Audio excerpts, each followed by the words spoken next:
আগামীতে স্থানীয় নির্বাচন হবে। আপনারা জাতীয় নির্বাচনে যেমন বিভিন্ন প্রার্থীর জন্য ভোট চেয়েছেন, স্থানীয় নির্বাচনে আবার আপনারা যাবেন। তো এখন জাতীয় নির্বাচনে আপনাদের দল থেকে কেউ এমপি হয়েছে, মন্ত্রী হয়েছে, এবং আপনাদের স্বভাব চরিত্র যদি পরিবর্তন হয়, স্থানীয় নির্বাচনে কিন্তু মানুষ আবার সেটা একটা জবাব দেবে।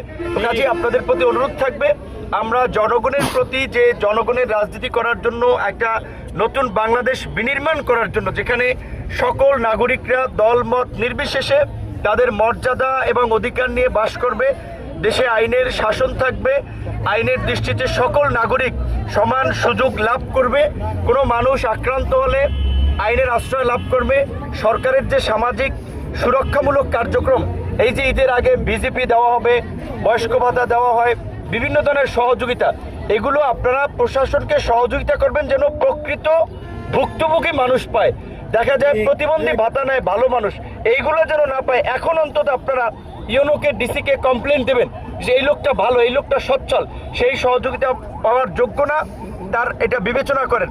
এবং এই সরকারের যে, আমরা যেহেতু সরকারের সাথে আছি, কাজেই সরকারের চিন্তা ভাবনা হচ্ছে মানুষের জন্য কাজ করে, মানুষের মন জয় করা, মানুষের সমর্থন ধরে রাখা।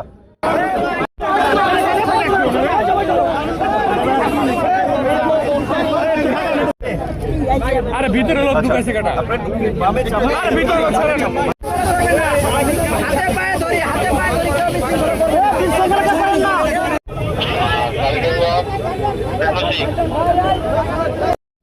একদম ক্লিয়ার। Citizen, thank you.